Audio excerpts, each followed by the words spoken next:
Welcome to the Tiffany Micah podcast. What we do here is build the strength and courage in you to accomplish your big dreams and goals in your sport. No longer will you feel limited. You won't feel you're not good enough. You won't question whether you will make it, and those doubts will disappear because you will have the competitive edge over your opponents and you'll leave them in your wake. And the bonus is, others will notice. So listen up and take notes because I'll show you exactly how to do it.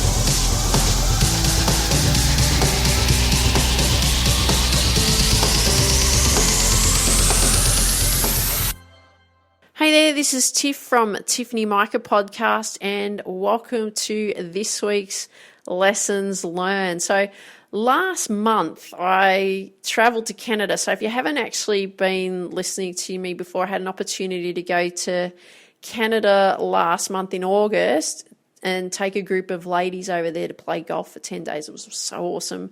And I must say it was the most amazing golf experience I've had on a golf tour. And what I saw of Canada was absolutely amazing because we travelled to Vancouver and we stayed in Vancouver on our first day where we landed, and I went off for a walk. So if you live in Vancouver, hello. But I love Vancouver, especially Stanley Park. And so I went for a walk down the foreshore and around Stanley Park. I didn't actually realise how big a walk it was because our flight here from Australia, from Sydney, was about 15 and a half hours of flying time. And we left around the middle of the mid-morning. And we actually got to Canada the following day, which was mid-morning, which was early morning, Canada time, and didn't have much sleep and so on. But what you want to do is acclimatise, don't you, to the area. So off I went for a walk around Stanley Park. But you know what I loved about it was there's so many activities there. There was a par 3 golf course there, an 18-hole par 3 golf course there too. And there were so many people riding their bikes around or hiring. There's so many places you could go and hire a bike and ride a bike around Stanley Park. There were people running, and there's heaps of activities, swimming, and there was a beach, and there was this big pool, and there was all these various activities that you could go and do, play tennis, everything. It was amazing. I loved it. And then what we did is we then travelled up to Whistler and we played at Whistler. And so the golf courses we played there were Ferry Creek, which was, I think, at Squamish on the way. And then we played at Nicholas North, Big Sky. Big Sky was at Pemberton, Nicholas North in Whistler, and the Fairmont Chateau Whistler, which were great, great golf courses. And then we went across to Kelowna and played Gallagher's Canyon and Predator Ridge. Amazing, absolutely amazing, amazing scenery. Absolutely loved it. So can't wait to go again. Canada's going to be my go-to place. So it was absolutely amazing. But before I left for the trip, I had really great momentum because this is what I want to talk to you about, is about struggling to get the momentum after a break. And before I left and went on this trip to Canada, I had really good momentum working on my business, working on really finally tuning my focus, really working on also my fitness, my health, really working on every element of my life. And everything had really good momentum before I left. But what is the thing that happens when you actually take a break? And in my case, my break was actually going to Canada, which I would never not do that. It was amazing. But what happens when you take a break is you go off your routine, don't you? And the thing is when you go off your routine, things change. There's other things that come in. You want to go exploring. And in my case, I played a lot of golf, did a lot of exploring, went out at night, didn't want to miss out on anything, stayed up late, got up early, right? So full of adrenaline the whole time. It was only a 10-day trip. It was probably a 12-day round trip, but it was a very, very quick trip. But in still doing that, and you're probably the same when you go away and you've taken a break, you still want to work on your fitness because it's just so much harder to get back, isn't it? So the things is that what I made sure that I did was worked on my fitness as one, because I love to do that, and I find it's much harder for me to come back to that if I've taken a full-on break. I like to be fit and strong, and I also like to maintain the flexibility in my body because I'm finding as I'm getting older, I'm stiffening up. So if you're a younger person, younger than me, listening to this, I can thoroughly recommend make sure you do a lot of stretching and really looking after your body. You need to have like a self-care management system in place to really look after yourself. So make sure that you are stretching each day and taking the time to work on your flexibility, because I'm noticing, and I never had a problem as a junior and in my 20s and 30s, but what I've noticed, especially in the last few years, is that my body's stiffening up more. So I need to make sure that I keep that right. So I just want to state the obvious is keep stretching, keep that flexibility. But going off the routine, what happens? What happens when you go off your routine, the momentum that you've built, and you're in this break mode? You're not as focused as what you were. Of course you're not going to be, because you're going to do something different. You're not as diligent as you were. Exactly, because again, you've gone off, you're doing something completely different, you're having a break. You don't have the attention to detail. You don't work as hard, you're out of your routine, and you go off and you go exploring and you do all these wonderful and other things. And I'm not saying this is bad, because I think this is incredibly important to take breaks, and you need to do that. But when you come back, right, when you come back home, when you come back to your routines, it is really tough to get back into that. And I came back from Canada on a super, super high, like absolutely everything about that trip. I just loved it, right? Absolutely loved it. And because I was on that such a high state, right? I was full on adrenaline. I wanted to keep that going. So I kept pushing that when I came back because I was on such a high. But by day 4, after returning from the trip, what actually happened, I developed a form of food poisoning. Something I ate didn't agree with me. I was really sick.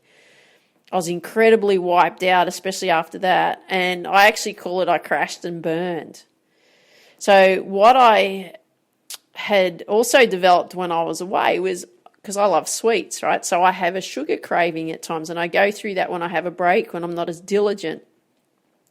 So one of my biggest weaknesses, probably is my number one biggest weakness, is fudge. And I actually haven't had any fudge since I went to England last year, which was in June, July. But hey, when you're in Canada, you got to try the maple syrup fudge, haven't you? So that's what I did. And also I found a really cool chocolate shop called the Rocky Mountain Chocolate Shop in Whistler. My gosh, the fudge that they had there was delicious. So what actually happened, I started to eat, some fudge each day. And as I do with that type of fudge, because I love it, I want more.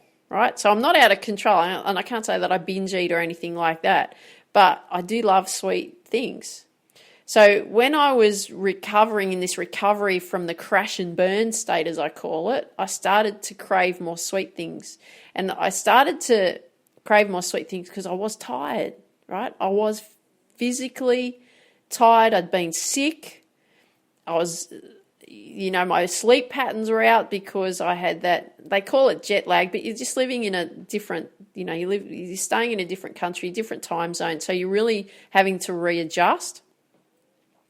So what I had found was that I really struggled with the routine that I had set before I left. I really struggled to get back to that, where I was doing intermittent fasting, I was doing cleansing days, and I was finding that I was getting a bit slack. And during that, and I was still doing that intermittent fasting and cleansing and all that, but I would make excuses. I'd go, okay, well, I've done the fasting, now I can reward myself, right? I can have something sweet again. Oh, let's have some maple syrup, right?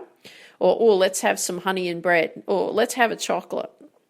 Oh, let's have a lolly or something like that. Or I've done a cleanse day. Oh, I can reward myself because I've done it. But the whole idea of fasting really is to release the sugars out of the body. That's my intention. Get rid of the toxins, get rid of the sugars so that I can get my body functioning so much better. I can get back into that highly focused state that I like to be in. But what I was finding that I kept making excuses.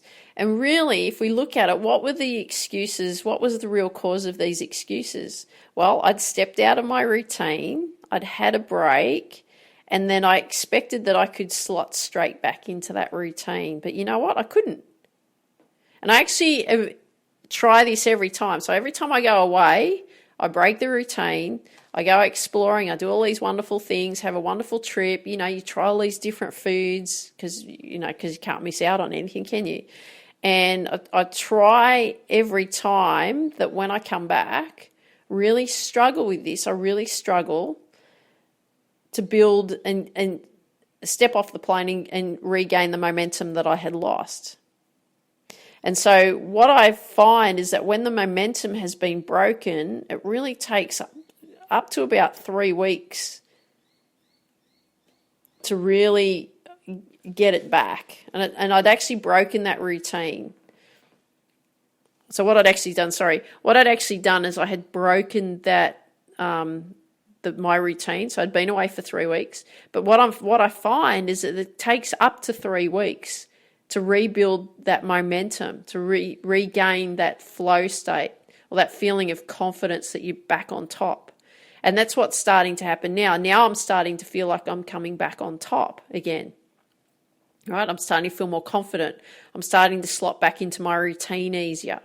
I'm not fighting myself, right? Mentally, I'm not having these mental arguments like, oh, well, you've done the work. You can reward yourself for that. Right? I don't believe in depriving myself either, and I don't believe that you should deprive yourself, but it's managing yourself better, isn't it? So the first thing I want to say to you is don't write yourself off because you've lost your momentum. What we need is a plan in place to rebuild the momentum. And this is really highlighted for me because each time I've come back from doing a golf tour, I don't do them so much. I haven't done any this year. This was the first one that I've done this year. It's the only one that I'll do. I've done quite a few in the last few years to various places around the world. But what I found was that I didn't have a plan in place of, okay, well, what will I do to rebuild the momentum? I'd just try and do it and I'd crash and burn and it'd take me a while to get back in place. So how do we rebuild the momentum? This is for you, okay?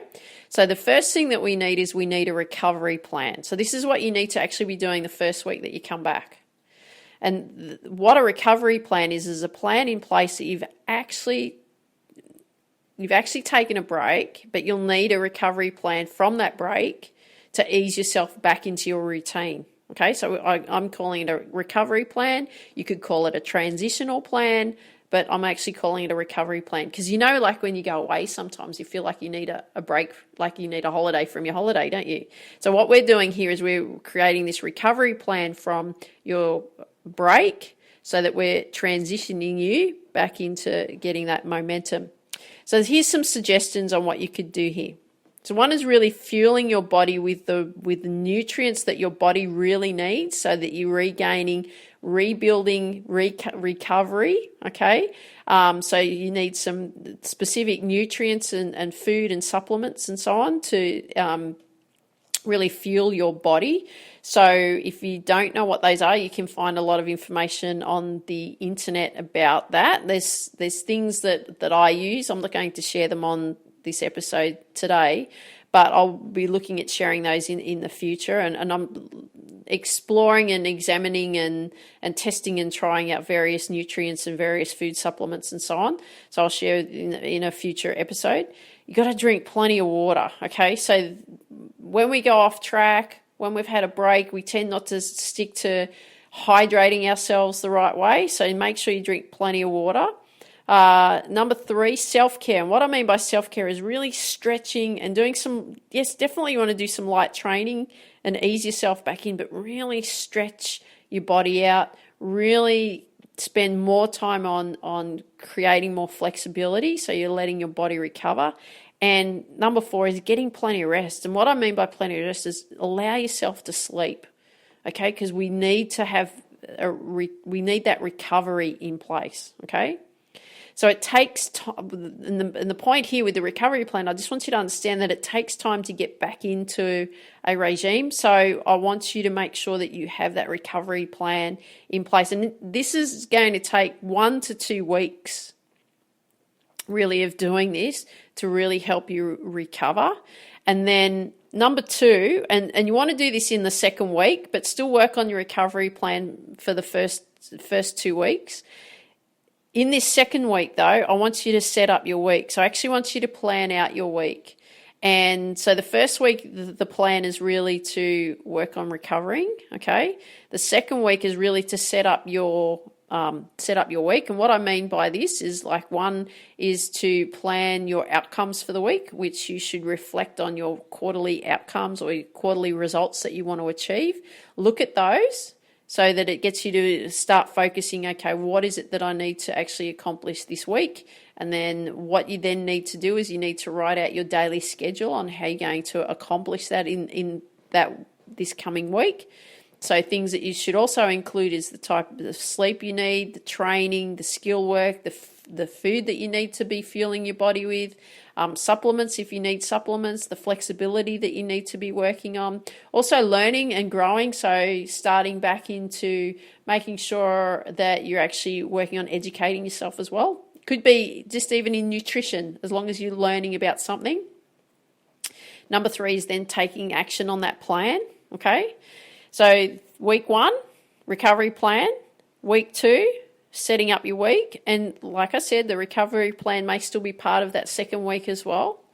And number 3 is starting to build the momentum, because if you actually repeat the previous week, setting up your week, so you do it again, you actually start to plan out what you need to achieve. So you'll actually find that by week 3 and definitely week 4, you'll actually start to get back into your momentum and you'll start to feel much stronger.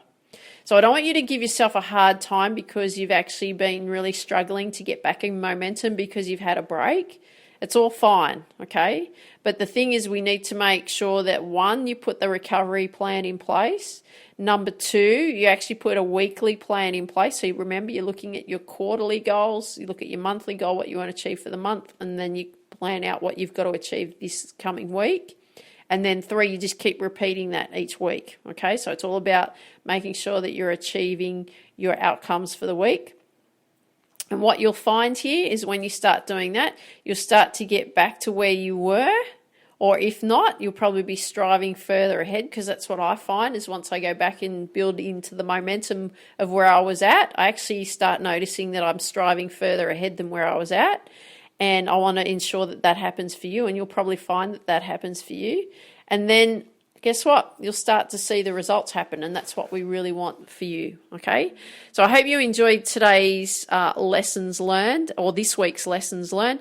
Love it if you could share with me what you like best about what you heard, and if you've got friends that you know that would benefit from these episodes, I'd really appreciate too if you could share these episodes with your friends. And dream big, believe in you, go after your dreams. Have an absolutely awesome day. Take care. Talk soon. Bye-bye.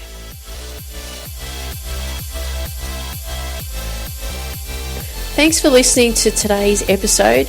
If you haven't yet downloaded the #1 deadly mistake athletes make sure you go to tiffany-mika.com and download the #1 deadly mistake athletes make, because I don't want you to make that mistake. If you can also share with me what you like best about what you heard, where you hear this episode, in the comments section. If you can also share with your friends that you know that would benefit from these episodes, and please leave a 5-star review where you hear these episodes, because I would really appreciate it. Dream big, believe in you, and go after your dreams. Have an awesome day.